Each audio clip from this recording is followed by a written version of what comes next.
Olá, você que me assiste em mais uma aula da Escola Bíblica Dominical da classe Deus Conosco, da Primeira Igreja Batista do Brás.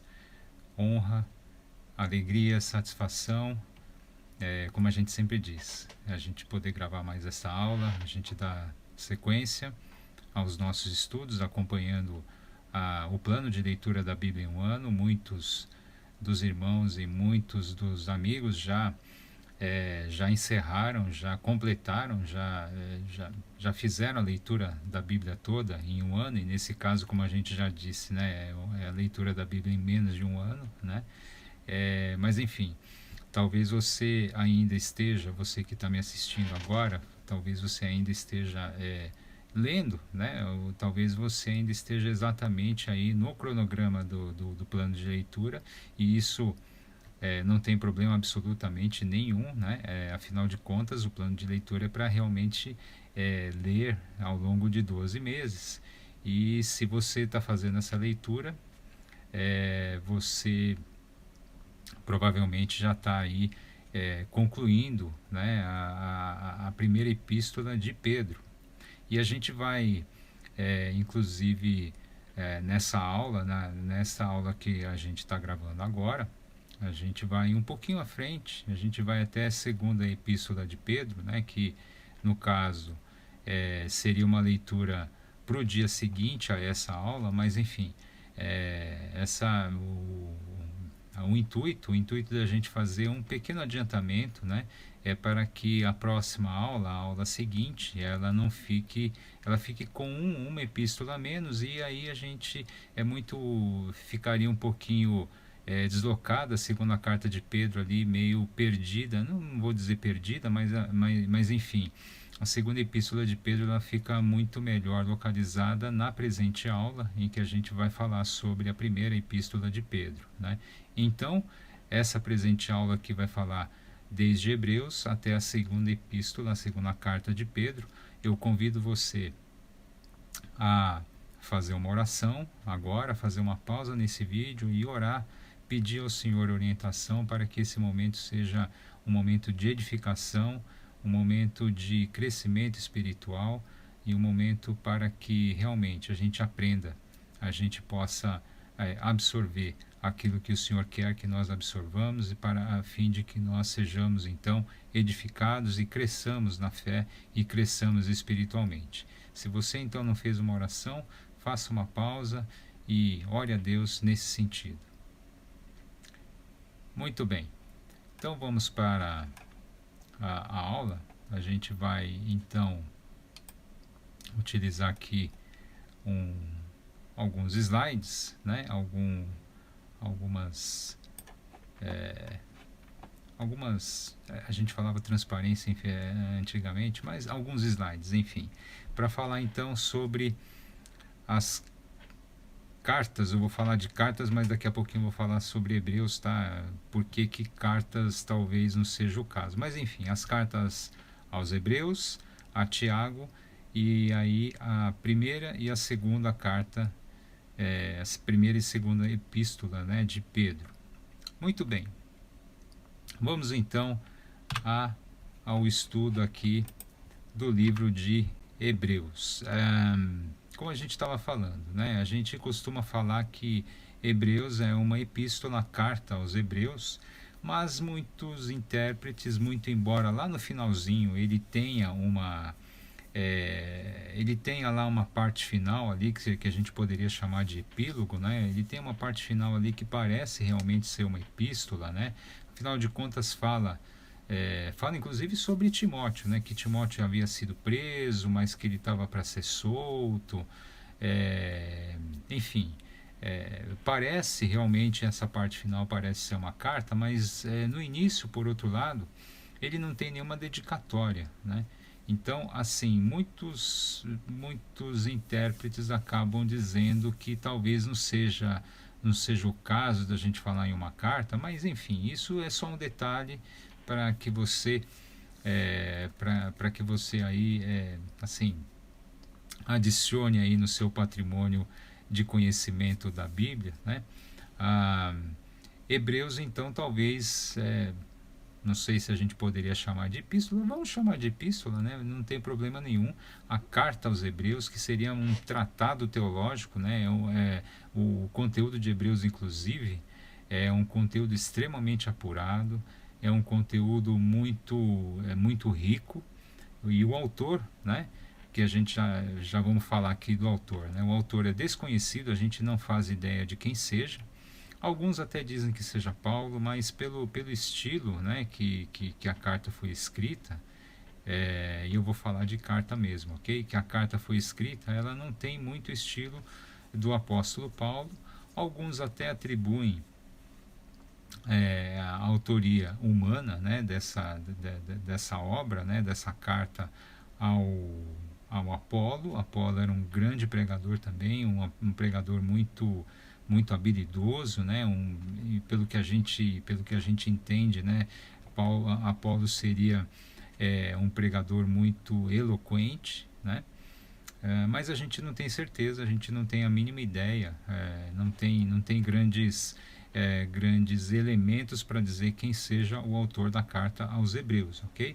A data da composição dessa epístola, dessa carta, seria aí por volta do ano 70, então um pouco mais avançado, né, do que as cartas inclusive até por isso, né, 70 depois de Cristo, Paulo já havia sido morto, né, já havia sido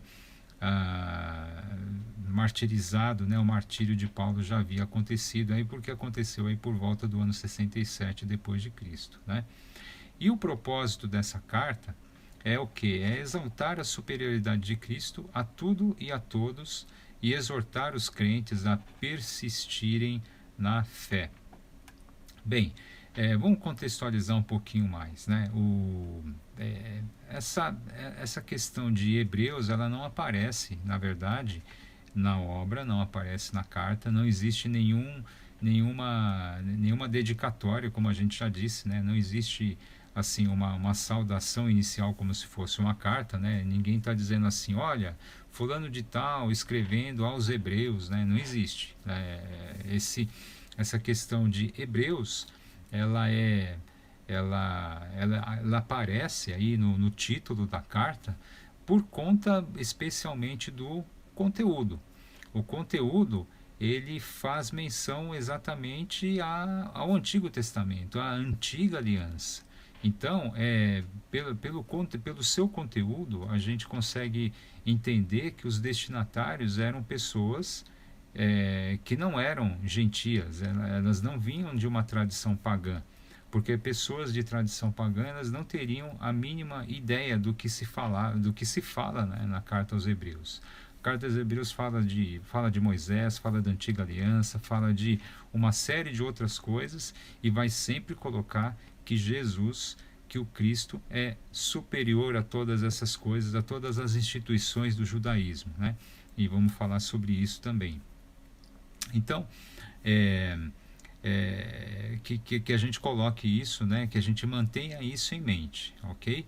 Que o propósito, então, é exaltar a superioridade de Cristo a tudo e a todos, exortar os crentes a persistirem na fé, até mesmo porque a perseguição à igreja, ela estava extremamente severa, ok?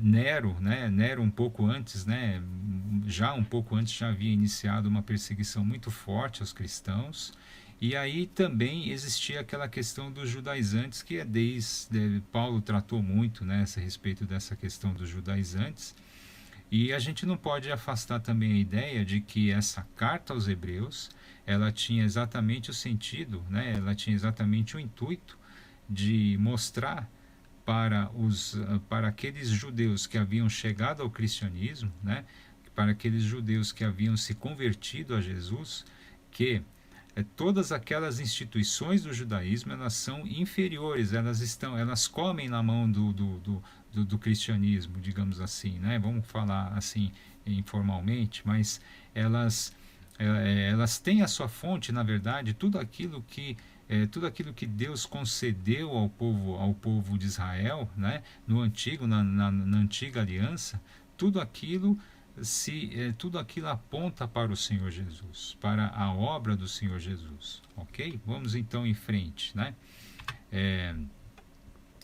Então, fazendo aqui um esboço, a gente tentando, né? Tentando até mesmo porque a gente não vai ter muito tempo para falar sobre não vai dar tempo de fazer destaques, né, dentro dos livros, então vamos tentar fazer um esboço um pouquinho mais detalhado, né, para que a gente possa então é, é, explorar um pouco mais o conteúdo por meio desse esboço, né? Eu sei que não vai atender da melhor forma, a gente teria que ter muito mais tempo para falar sobre os livros, né?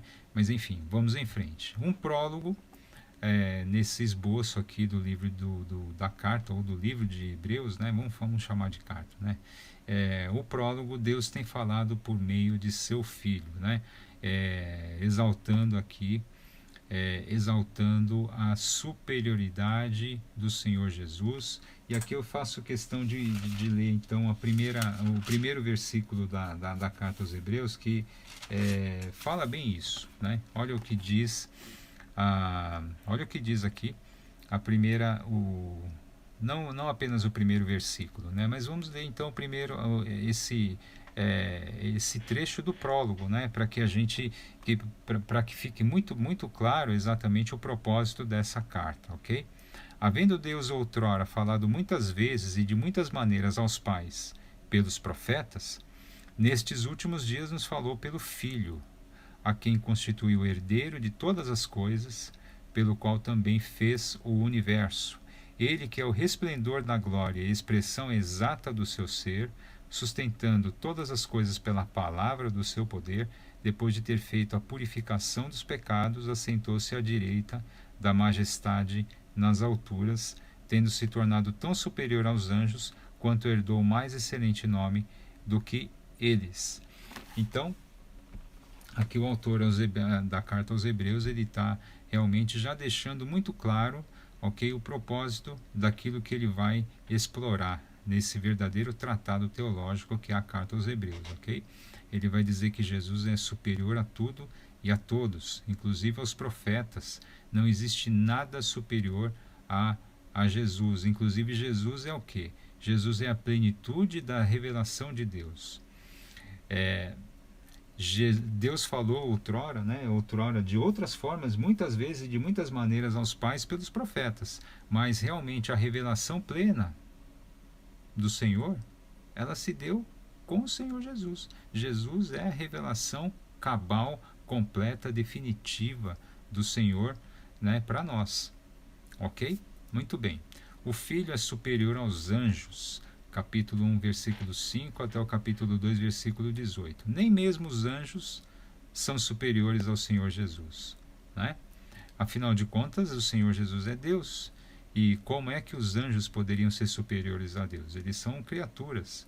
Os anjos são criaturas, né?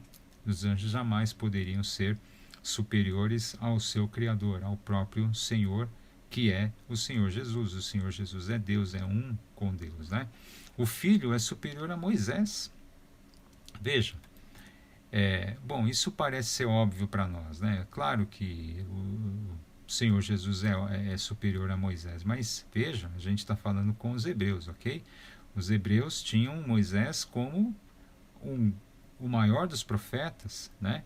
Moisés era o cara. Falando em português, claro, Moisés era o cara para o judeu. E o autor, então, aos Hebreus, o autor da carta aos Hebreus, ele deixa claro que o Senhor Jesus é superior a Moisés também.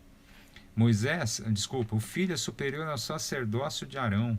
Então aqui já o autor já está dizendo o seguinte, olha, toda aquela questão, né, do ritual, toda aquela questão ritualística do judaísmo, né, o sacerdócio de Arão, né, aquela coisa toda, né, e aqui não estou falando somente disso, mas enfim, aquilo está debaixo do Senhor Jesus. O Senhor Jesus está acima, inclusive, do sacerdócio de toda aquela tradição sacerdotal de Arão, ok? Porque, afinal de contas, o Senhor Jesus é o sumo sacerdote. Ele é Bom, a gente vai falar sobre isso, inclusive o autor aos Hebreus, ele fala, o autor da carta aos Hebreus, ele fala sobre isso, né? Jesus é o mediador da nova aliança. Capítulo 8, eu esqueci de falar de dar menção aqui aos capítulos, né? Mas, enfim, Jesus é o mediador da nova aliança, do capítulo 8 até o capítulo 10, versículo 18. Aqui ele já está falando da nova aliança, aquela antiga aliança que é lá do Sinai, né? Que é quando o povo fez ali uma aliança por meio de Moisés ali no Monte Sinai, né? Aquela antiga aliança, na verdade, aquilo ali apontava no final das contas para Jesus, apontava para o Messias que haveria de vir e que veio na pessoa do Senhor Jesus, na pessoa santa do Senhor Jesus. E ele é então o mediador dessa nova aliança, certo? Então veja, aqui reiterando, né? Veja que a todos esses assuntos eles são afetos ao judaísmo.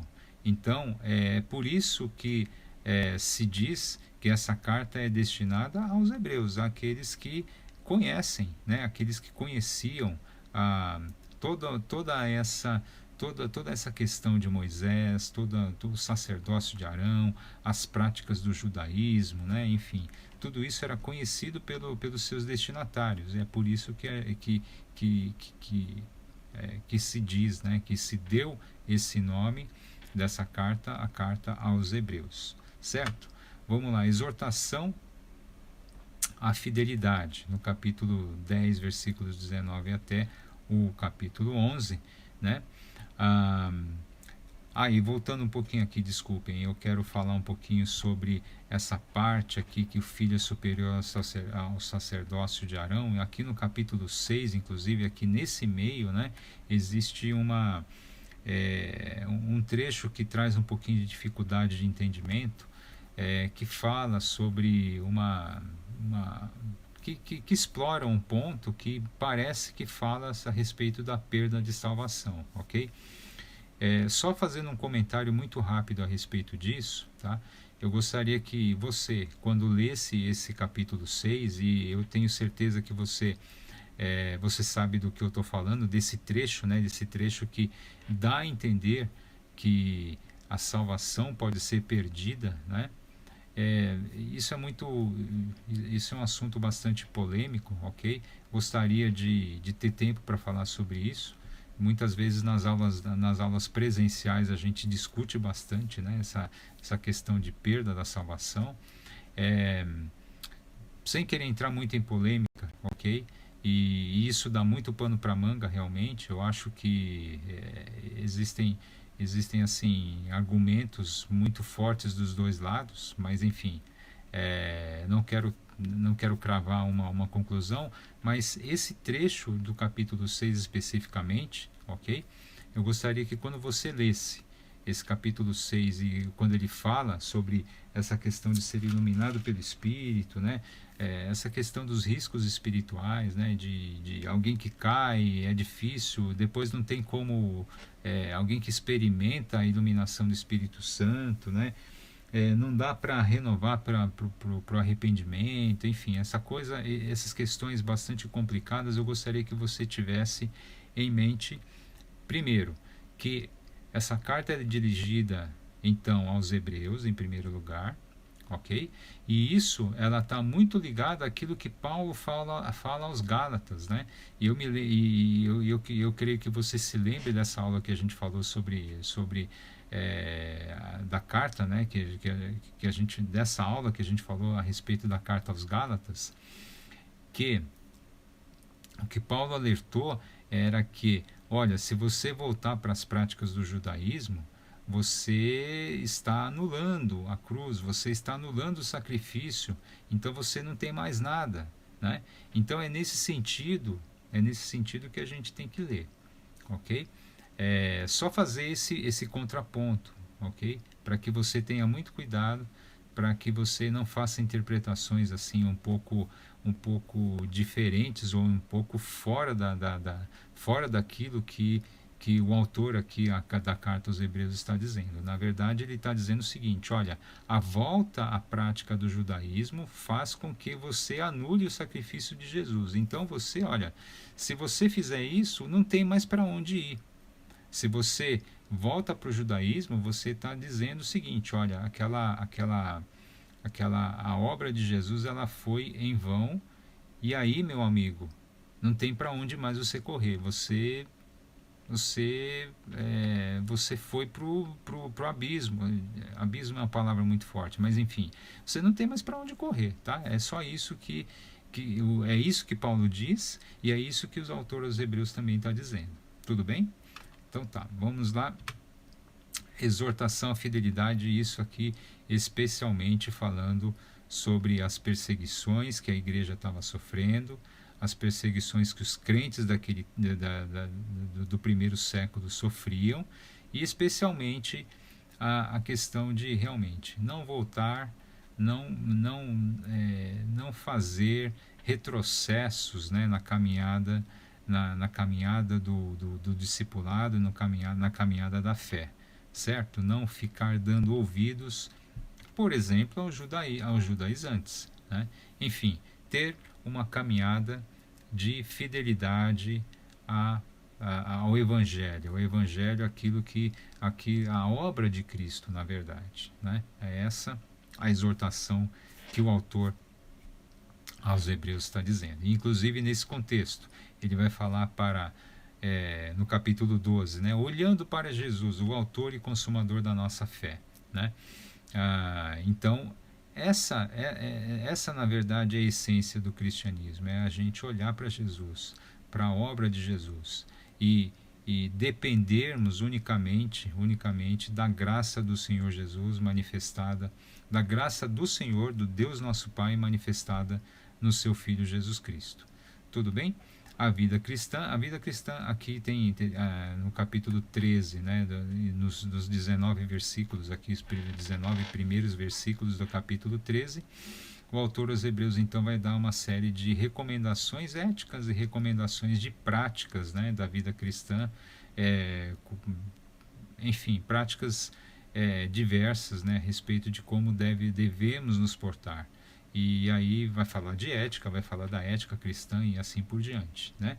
E aqui a gente a gente tem um epílogo, né, nos 6 versículos aqui finais, exatamente daquilo que a gente estava falando, que fala inclusive de Timóteo, né, que a gente estava comentando no início aqui, quando a gente iniciou o comentário a respeito dessa carta. Tudo bem? Então, num resumo sumário muito rápido a respeito da carta aos Hebreus. A carta aos Hebreus quer destacar a supremacia, a superioridade de Jesus a tudo que os judeus, a tudo aquilo que os hebreus, né? Vou colocar os hebreus com assim, lato sensu, né? Não apenas os judeus, mas os israelitas, né? Aquilo que o israelita já conhecia a respeito de todas aquelas instituições do judaísmo e da prática do povo de Israel, né? Eu não vou falar somente do judaísmo, mas da prática do povo de Israel, né? Todas elas estão subordinadas, todas elas estão debaixo, né? Debaixo da superioridade do Senhor Jesus Cristo e da sua obra e do seu sacrifício. Tudo bem? Vamos então em frente para a carta de Tiago, a epístola desse homem chamado Tiago, desse servo de Jesus, cujo autor, obviamente, Tiago, né, atribui-se, né, disse não, né, os intérpretes creem e os intérpretes afirmam que se trata do irmão em carne de Jesus, que Paulo inclusive chamava de o irmão do Senhor, né? Esse Tiago, irmão de Jesus, que aqui provavelmente a gente não pode absolutamente cravar, mas a gente tem aí bons elementos, né, para acreditar que realmente se trata de Tiago, o irmão em carne de Jesus. Esse Tiago, ele era um líder muito importante da igreja em Jerusalém, né? Ele tinha um papel bastante relevante, né, na igreja primitiva, na igreja do primeiro século. É, e aí ele vai dar, então, desculpa, já estava entrando aí no tema, né? Mas antes de falar do tema, vamos aqui falar de data e local da composição, que são desconhecidos. A gente não sabe a data em que foi escrita essa carta, e a gente também não sabe onde foi escrita. O que a gente tem como diretriz, e isso muitos intérpretes dizem, é que se trata de uma das obras mais antigas do Novo Testamento. Talvez seja a mais antiga. Mas é isso que os intérpretes aí dizem, ok? Talvez seja a mais antiga, mas, enfim, de qualquer forma, é uma das mais antigas obras do Novo Testamento. Tudo bem? E o propósito dessa carta, o propósito aqui do autor, né, dessa carta, né, que provavelmente é Tiago, o irmão do Senhor, é fornecer exortações práticas à igreja. Tiago, o autor aqui, ele demonstra ser um homem de ação, um homem que não fica muito na questão da conversa, ele vai na prática, né? E ele vai dar conselhos muito práticos mesmo, ok? Vamos lá para o conteúdo para a gente ver, né? Para a gente realmente verificar isso, como isso se dava na carta a Tiago, nessa carta, né, escrita por Tiago. Vamos lá. Exortações sobre diversos temas. Então o autor ele já vai começar a fazer uma série de exortações no capítulo 1, exortações muito práticas, né? Por exemplo, vamos lá no capítulo 1, e ele já chega, ele vai direto ao ponto, né? Ele vai falar, por exemplo, né? Como obter a sabedoria, né? A prática da palavra de Deus aqui, por exemplo, no capítulo 1, né? Versículo 19. Olha só como o Tiago é muito prático, né? Sabeis estas coisas, meus amados irmãos, todo homem, pois, seja pronto para ouvir, tardio para falar, tardio para se irar, né? Então aqui ele não está falando muito de doutrina, não, ele está falando de prática. E é isso que Tiago diz, que Tiago faz, né? Tiago ele não é como Paulo em Romanos, né, que fala de doutrina, né? E isso eu não estou falando de mérito ou demérito de ninguém, ok? Eu estou dizendo que é o seguinte, são enfoques diferentes. Paulo ele tinha que escrever aquela carta aos Romanos, ele tinha que fazer um tratado realmente doutrinário, assim como Hebreus também, né? A gente acabou de falar do livro de Hebreus, né? Da carta aos Hebreus. E não tem nenhum demérito em Tiago também dizer de falar de uma fé muito prática, de não ficar muito na questão doutrinária, né, na questão de salvação, de perda de salvação, de como é que essa questão de todos carecem da glória de Deus e todos pecaram, enfim, ele não se preocupa com aspectos doutrinários, ele vai direto na prática, né? Ele fala sobre aqui, na parte 2, amar sem discriminar, né? E todas essas coisas, veja só, pare para pensar, tudo isso é nada mais, nada menos do que pôr em prática aquilo que Jesus nos deixou, né? Jesus falou exatamente sobre amar sem discriminar, né? Jesus jamais falou sobre fazer partidarismo, ele falou exatamente o contrário, ele falou exatamente sobre amar sem discriminar.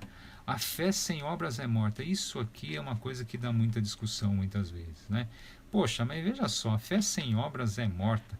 É que existe uma questão aqui a respeito de obras, ok? Quando a gente pensa na palavra obras, a gente pode vir na nossa mente aquelas obras, né? Aquelas obras do católico, sem crítica nenhuma a religiões, ok? Não estou fazendo nenhuma crítica não, mas por exemplo, existem doutrinas e doutrinas, né? A doutrina do espiritismo também, né? Que fala sobre você fazer obras para que você se desenvolva espiritualmente, né? E aí muitas vezes isso se confunde um pouquinho, porque realmente ninguém é salvo por obras. Mas essas obras a que Tiago se refere não são essas obras que ajudam na salvação, não é nada disso. A fé sem obras é morta, como Tiago está dizendo, é a fé sem obediência. Né? De nada adianta você dizer, olha, eu creio no Senhor, né? Eu amo o Senhor, e o Senhor Jesus é o meu Senhor, enfim, fazer todo esse tipo de discurso, mas, por exemplo, despedir alguém que precisa de comida, por exemplo, fala assim, olha, até mais, né? Despedir o cara, despedir a pessoa, despedir alguém que esteja necessitado do pão, né? E não fazer nada. E não ter nenhuma prática, né? Nenhuma prática decorrente da fé que você tem em Jesus. Porque o próprio Senhor Jesus, ele disse isso. Ele disse que, por exemplo, né? Ele não falou uma vez ali, ele não falou em uma das oportunidades, ele disse o seguinte, olha, vinde, benditos do meu Pai, né? Vinde aqueles que vocês, né, que me deram pão quando eu tive fome, que foram me visitar quando eu estava doente, enfim, tudo isso, né? Eu tô fazendo uma paráfrase, tá? Uma reprodução muito livre, né, daquilo que Jesus disse, né? Olha, vinde aqui, né? Porque olha, vocês me deram roupa quando eu estava com frio.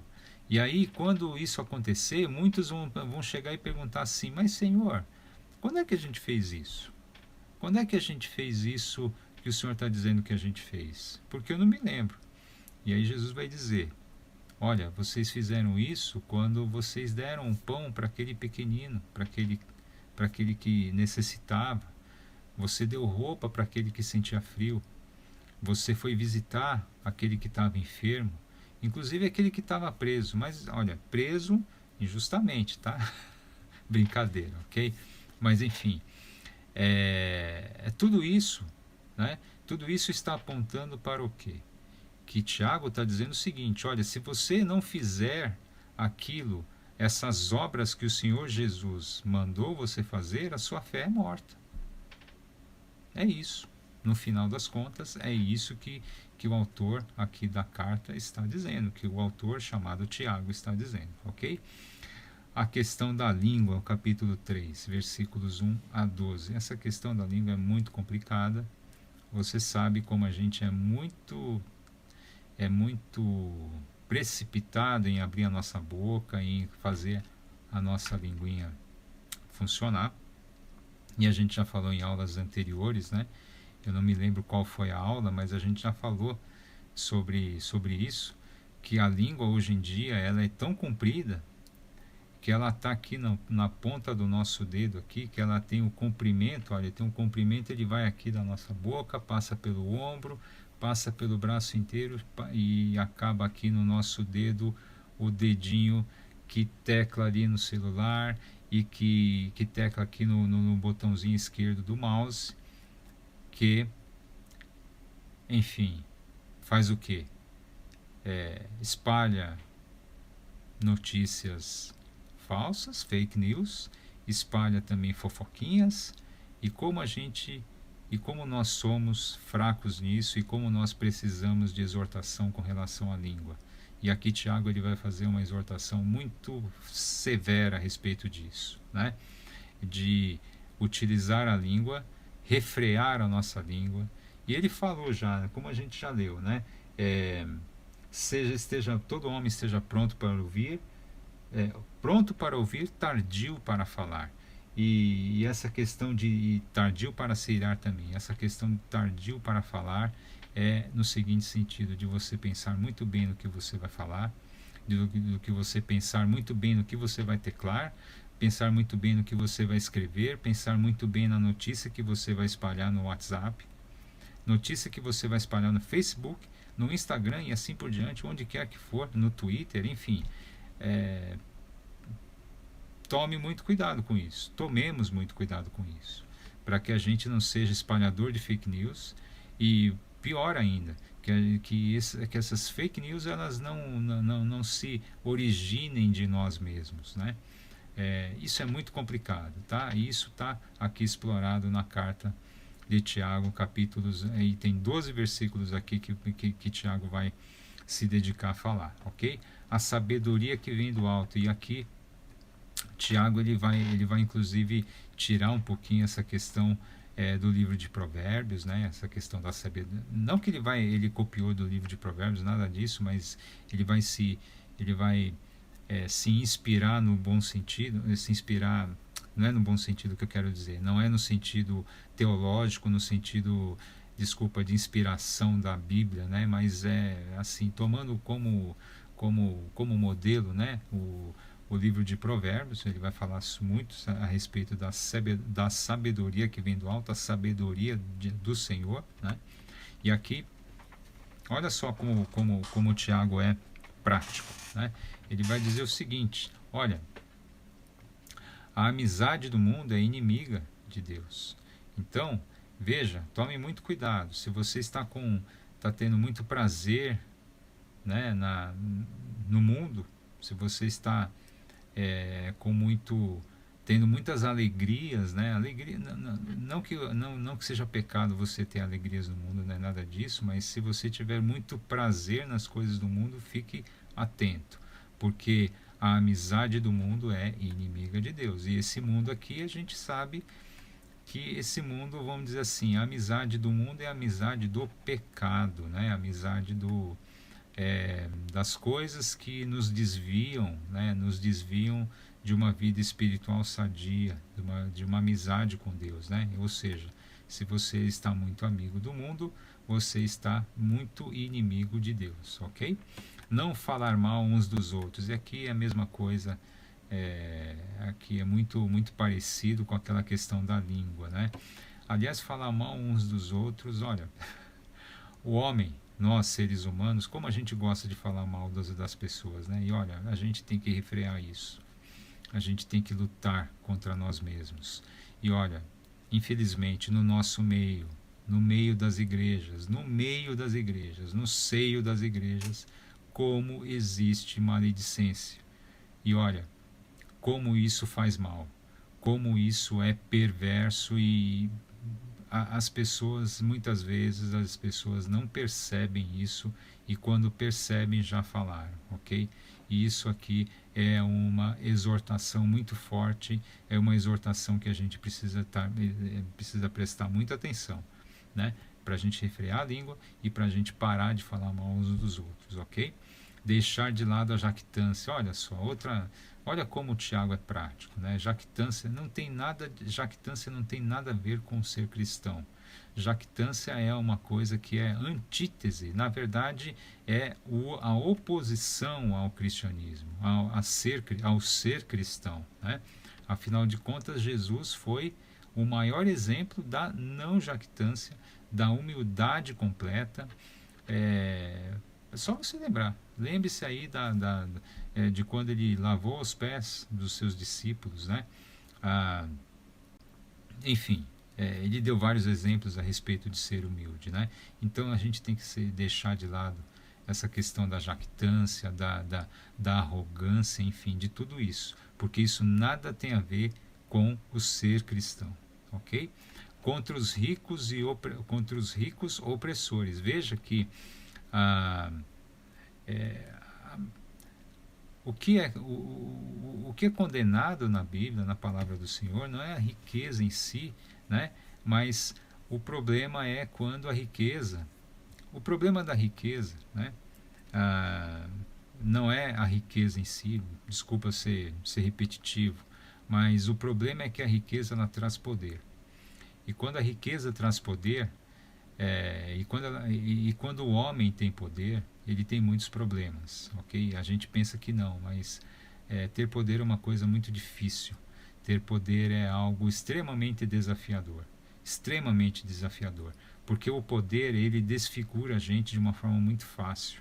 É muito fácil você se perder quando você tem poder, ok? Então, essa questão de você ser um rico opressor é a questão de ser um poderoso opressor. Você pode ter poder sim, e mas pode estar de joelhos perante o Senhor Jesus, perante o Senhor Deus, que é aquele que dá o poder, ele dá o poder a quem quer, né? Inclusive o poder aos governantes. Paulo fala sobre isso. Aliás, antes de falar de Paulo, o Senhor Jesus falou isso para Pôncio Pilatos, né? Pôncio Pilatos disse assim para Jesus: olha, você não sabia que eu tenho poder para te livrar disso, né? O Senhor Jesus disse assim: olha, meu amigo, claro que ele não falou assim, né? Mas ele poderia até ter dado uma risadinha irônica e falar assim: meu amigo, você pensa que você tem o poder, meu amigo? Você tem o poder nada. Quem tem o poder é o Senhor, é o Senhor, o meu Pai que tem o poder. E Ele te deu, Ele te concedeu esse poder. É, esse poder não vem de você, né? Nenhum poder você teria, nenhum poder você teria se isso não fosse dado pelo meu Pai, né? Então, é, o Senhor é quem dá o poder para todo mundo, inclusive para o governante. E se esse governante, né, ele, ele passa a ser um cara opressor, ou seja, ele vira as costas àquele que dá o poder a todos, né, ele vira um opressor, e é contra isso que Tiago vai dizer. E aqui ele vai falar especificamente a respeito do rico opressor, né? Ah, e por conta disso que a gente está falando, porque a riqueza ela traz poder. Ela traz poder, e trazendo poder ela pode fazer com que aquele rico ele se torne um rico opressor. E aí que Tiago vai fazer um alerta, ele vai fazer uma, uma desculpa, não alerta, mas ele vai dar uma bronca, não é bronca que eu quero dizer, mas enfim, ele vai fazer uma demonstração, uma exortação contra esses ricos opressores, ok?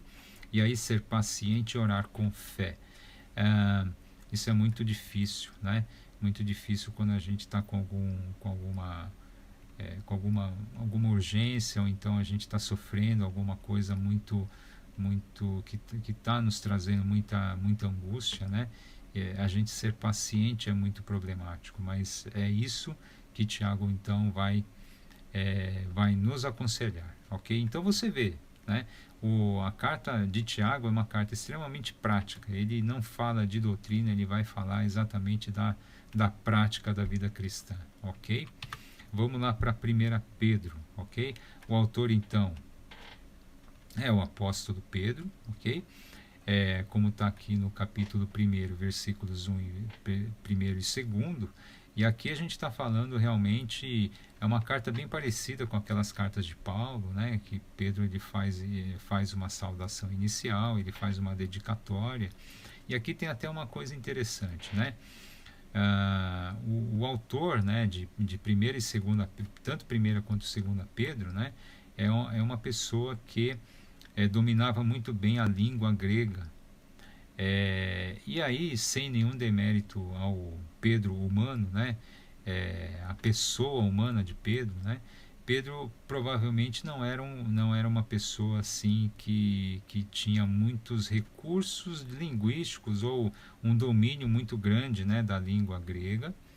Então, inclusive, Paulo ele vai falar sobre isso, desculpa, Paulo não, Pedro vai falar sobre isso na carta, né, que olha, meio dizendo o seguinte, né, aqui quem está escrevendo essa carta aqui, eu tô falando para vocês por intermédio aqui de alguém que está escrevendo, que é o Silvano. Quem é Silvano? Silvano pode até ser que não seja o Silas, né, porque Silvano é o nome latim para Silas.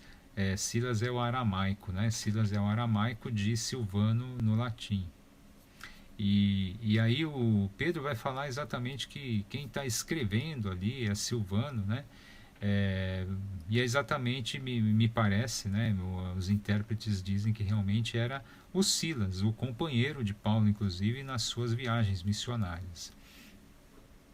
E aí, até por conta disso, a gente vê um refinamento, digamos assim, um refinamento linguístico aí Mas isso é só curiosidade, tá? Isso na verdade não tem grande importância, porque a grande importância é o próprio conteúdo, e que aí é o conteúdo realmente ditado pelo apóstolo Pedro, e aí é que está a grande importância dessa carta, ok?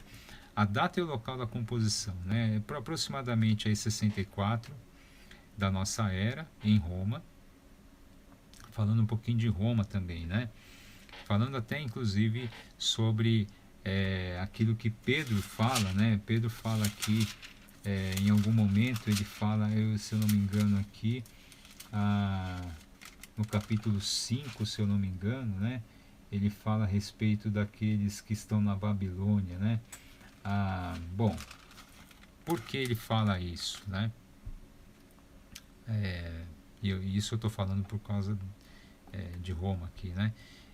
Quando o general Pompeu, ali no ano 62, 63 a.C., ele chegou a invadir Jerusalém e tomou Jerusalém para o Império Romano, os judeus passaram a chamar aquele Império Romano de Babilônia. Babilônia como assim, a imagem, o arquétipo, né? O arquétipo da cidade, né? Da cidade que é impiedosa, da cidade que é pecadora, da cidade que é idólatra, da cidade que é opressora, que traz opressão ali ao povo judeu, porque vocês se lembram, né? Você se lembra, né, do Antigo Testamento, que foi a Babilônia quem desterrou, né, quem levou para o exílio, né, o povo de Judá, né, o povo do Reino do Sul. E aí os judeus, depois da invasão de Roma, eles passaram a se referir a Roma como Babilônia. E aí a igreja também acabou, até mesmo porque muitos da igreja realmente vinham de uma tradição judaica, eram judeus convertidos ao cristianismo. Aí a própria igreja também começou a utilizar esse termo Babilônia para se referir a Roma, ok? Então, por isso que você, na sua leitura aí de Pedro, você deve ter visto, né, aos irmãos da Babilônia, né, por conta disso, ok? Aos irmãos que estão sob o domínio, né, do Império Romano. Tudo bem? O propósito, então, dessa primeira carta de Pedro, né, animar os cristãos diante da severa perseguição por parte de Nero, como a gente já tinha falado aqui, né? O imperador Nero, ele realmente iniciou aí, ele foi bastante impiedoso, né, contra os cristãos. Ele não foi o único, é claro. A gente vai falar, quando a gente for falar de Apocalipse daqui a 2 aulas, né?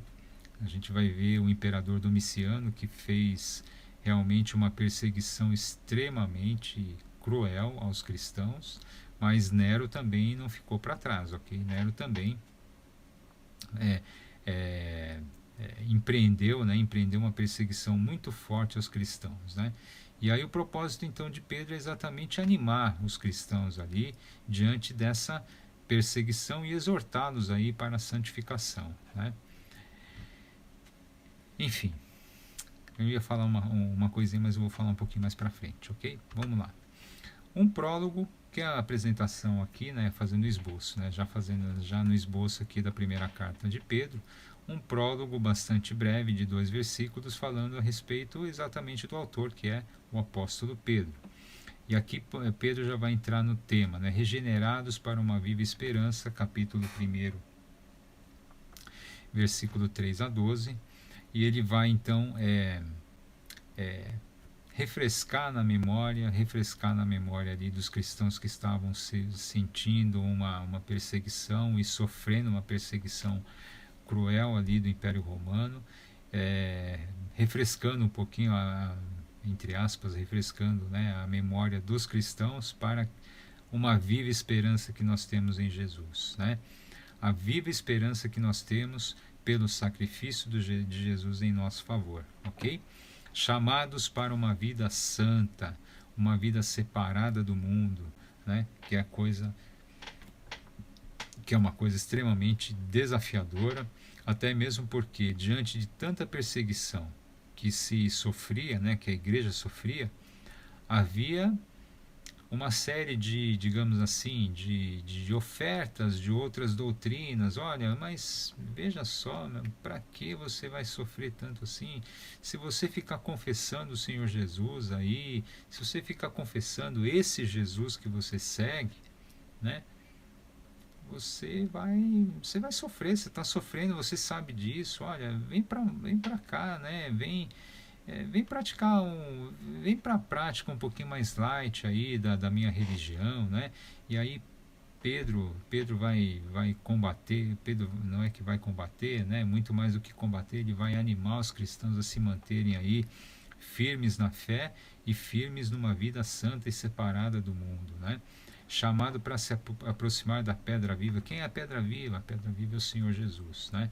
Diante do sofrimento, se aproxime do Senhor Jesus, para que Ele que é a fonte da vida, é a fonte da nossa esperança, para que Ele realmente Ele nos reanime, né? Nos encha o nosso aquele tanque de gasolina que precisa ser enchido de vez em vez. Se você não encher o seu tanque de gasolina, o seu carro não anda.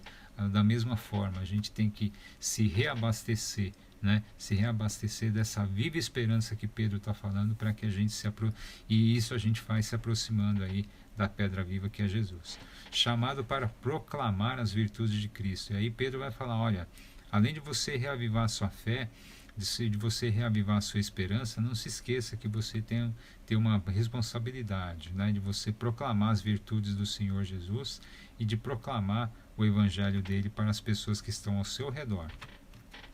Exortação a uma vida cristã exemplar, como servos de Deus, no capítulo 2, versículos 11 a 25. Na família, como é que a gente deve ser um cristão exemplar dentro da nossa própria família, dentro da nossa própria casa, que é onde nós somos, que é onde nós somos mais do que somos mesmo. Porque o que eu quero dizer com isso? Nem nós mesmos nos conhecemos tão bem quanto o próprio Senhor Jesus nos conhece, né?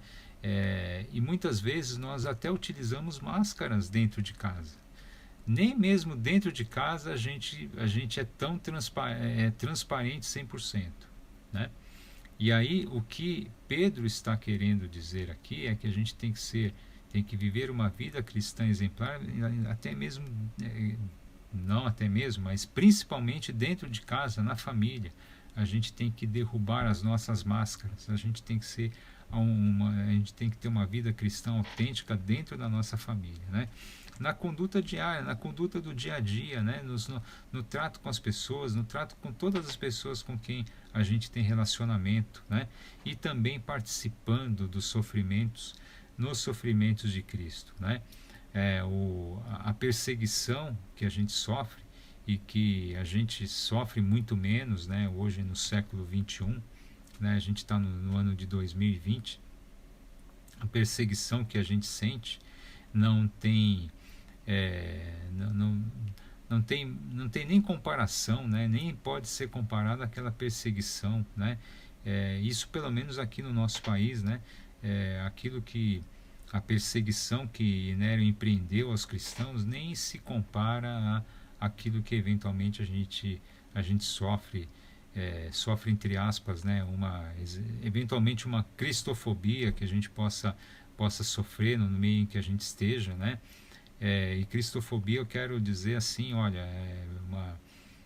um cristão, né, um cristão ele sofre realmente uma rotulação por parte das pessoas, e muitas vezes aí você como cristão você pode sofrer algum tipo de perseguição, né? Uma perseguição até às vezes velada, mas às vezes até expressa, né? Mas isso nem se compara com os sofrimentos que aqueles crentes ali do primeiro século estavam sofrendo, ok? Mas de qualquer forma também serve para nós, né? Participando nos sofrimentos de Cristo. Recomendações aos anciãos e jovens, aos anciãos, os pastores, né? Ancião que eu quero dizer, né, o que Pedro quer dizer na verdade, né, aqueles, eventualmente aqueles mais velhos que têm uma proeminência dentro da igreja, inclusive pastores, né, inclusive anciãos, e anciãos no sentido realmente de pessoas mais experientes, né, para que esses anciãos eles não sejam orgulhosos e arrogantes e que não tratem as pessoas, né, não tratem os crentes da igreja, né, os fiéis da igreja, digamos assim, né, aqueles membros da igreja não tratem com desdém, desrespeito e assim por diante. E também recomendações aos jovens para que eles sejam submissos aos anciãos. Afinal de contas, são os anciãos que têm mais experiência e têm muito mais a ensinar, ok? E aí vai o epílogo, né, uma parte final aqui da carta, né, que é mais ou menos assim, saudações, naquele modelo, né, de carta que a gente já conhece, ok? Vamos em frente aqui para a segunda carta do apóstolo Pedro. O autor novamente é Pedro. Tudo bem que aqui a gente já tem no nome, mas eu gosto até de colocar isso para deixar muito claro, né? Como a gente vê nos 2 primeiros versículos do capítulo 1 aqui da segunda carta de Pedro. Data e local da composição, aproximadamente aí 67 depois de Cristo, possivelmente em Roma, e vejam que existe até uma coisa curiosa aqui.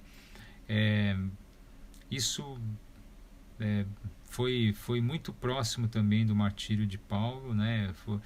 A segunda carta de Pedro ela foi escrita muito próximo aqui da segunda carta a Timóteo, né? E foi também escrita em Roma quando Paulo, assim como Pedro, né, escreveu a segunda carta aqui.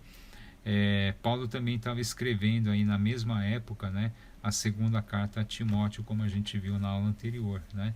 Que foi muito próximo ali do seu martírio, né, aproximadamente em 67, no ano 67 da nossa era, ok, depois de Cristo. O propósito dessa carta: orientar os cristãos com relação aos falsos mestres e reavivar neles a esperança da volta de Cristo, né? Essa questão de reavivar a esperança da volta de Cristo é uma coisa que a gente vai ver inclusive em Apocalipse daqui a 2 aulas, né? E a gente vê em outras cartas também de Paulo, enfim. A gente está aqui no ano 67 depois de Cristo, fazia mais ou menos aí um pouco mais de 30 anos que o Senhor Jesus havia sido levado aos céus e que ele havia feito aquela promessa de que ele retornaria. E enfim, em meio a tantas perseguições e em meio a uma certa demora, né, digamos assim, imagina, vamos voltar aí 30 anos, né, a gente está em 2020, vamos voltar aqui ao ano 1990, imagina que o Senhor Jesus, que a gente tenha assistido em 1990, que a gente estivesse ali presenciando a ida do Senhor Jesus aos céus e ele dizendo o seguinte: olha, vou voltar em breve, eu volto em breve para buscar vocês, a minha igreja, né? E aí a gente agora está em 2020, sofrendo uma série de perseguições, a gente sofrendo, a gente vendo o exército, Roma, não vou nem dizer do exército, eu vou falar de Roma mesmo, o Império Romano, estraçalhando os nossos parentes, os nossos amigos, os nossos familiares, os nossos filhos, as nossas mães e pais, enfim. Dá para a gente imaginar o que aqueles crentes estavam passando e aqueles crentes estavam sentindo, e muitas vezes muitos daqueles crentes estavam até começando a esmorecer, né? E aí Pedro vai ter que reavivar neles a esperança da volta de Cristo, ok? Porque para aqueles irmãos ali a coisa estava muito difícil, e para aqueles irmãos, naquela visão daqueles irmãos, estava demorando a volta de Cristo. Se eles imaginassem que agora no ano 2020 ainda a gente está na expectativa, né, e continua naquela ansiedade, né, digamos assim, naquela oração de que ora venha Senhor Jesus, Maranata, né, ora venha Senhor Jesus, para que o Senhor venha e retorne rápido, né, para restabelecer toda a justiça, toda aquela perfeição que a gente perdeu lá no Éden, né? Se isso a gente já sente em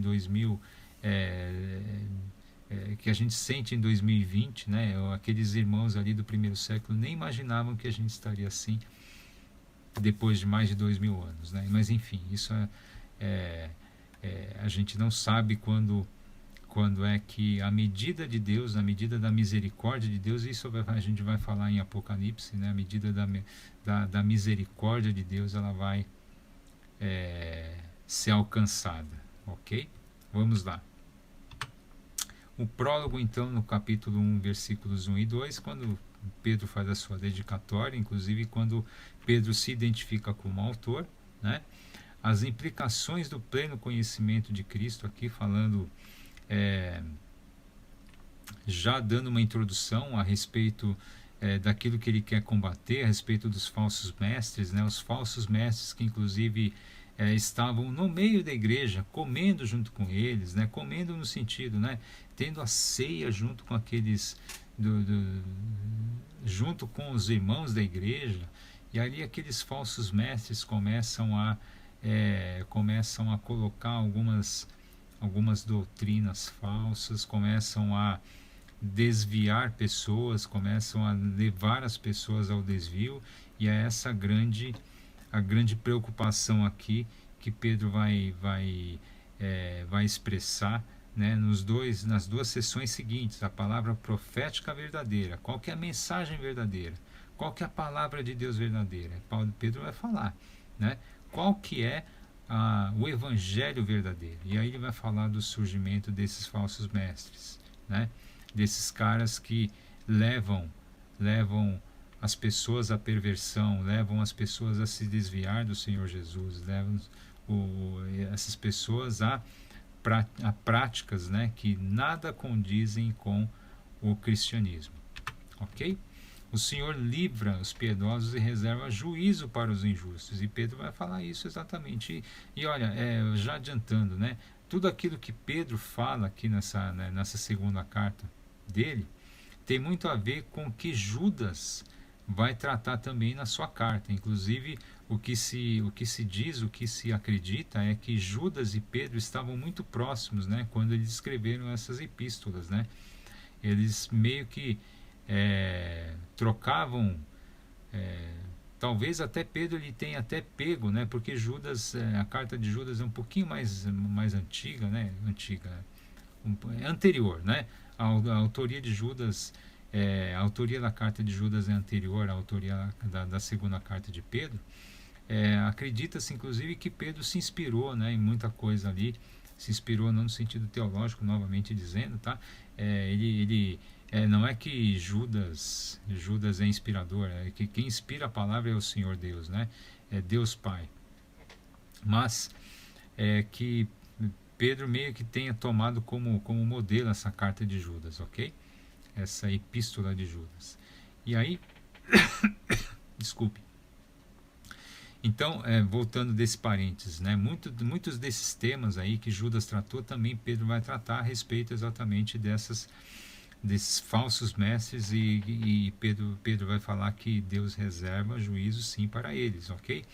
A perversidade deles, né? Judas também fala sobre essa questão de eles serem tão ardilosos, né? de penetrarem no seio da igreja, de estarem junto ali na convivência e exatamente se aproveitarem disso para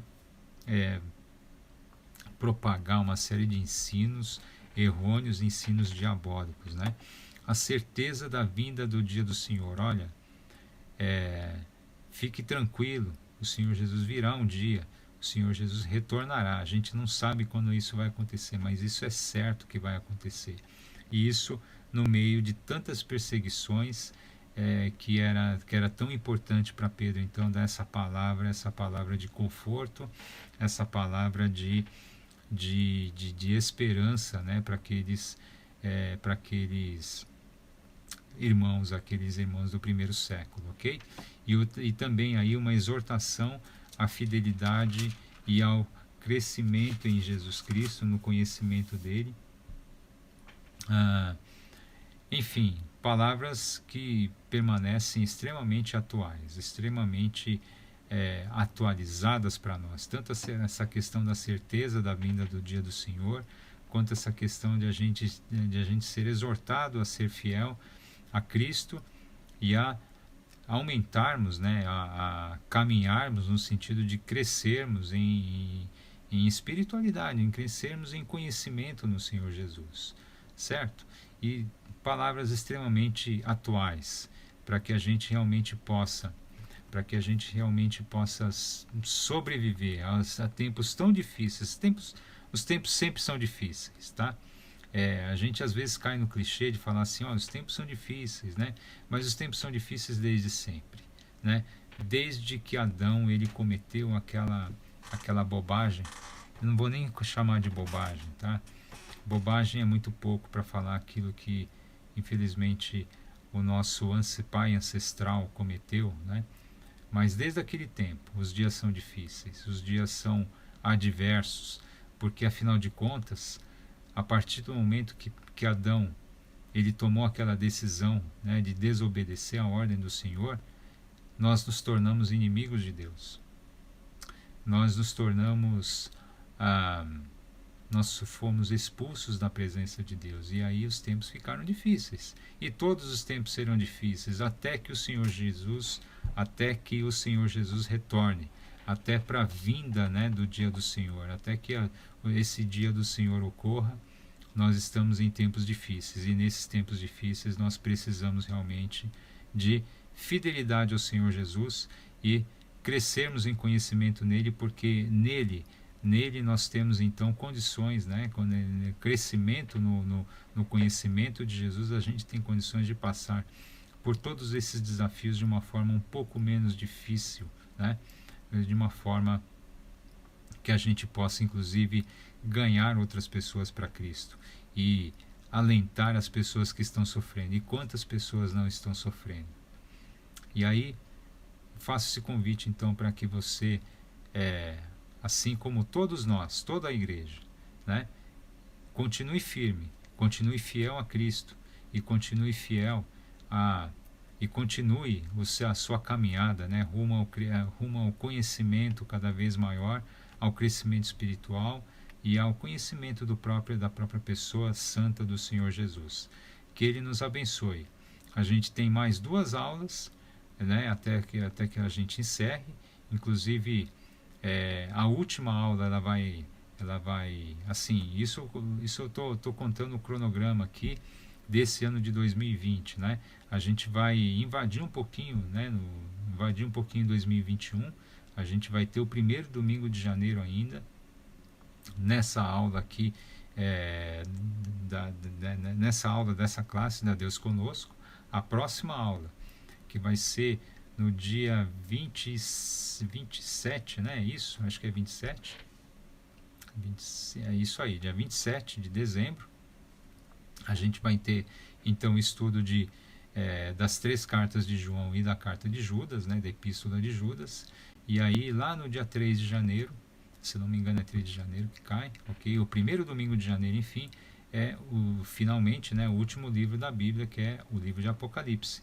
Então eu convido você para que permaneça aí firme na leitura, se você ainda não terminou, e para que a gente então termine aí esses estudos da melhor forma possível, da forma que a gente então cresça, né? Cresça no conhecimento do Senhor Jesus. Que Ele assim nos abençoe. Um grande abraço, até a próxima aula.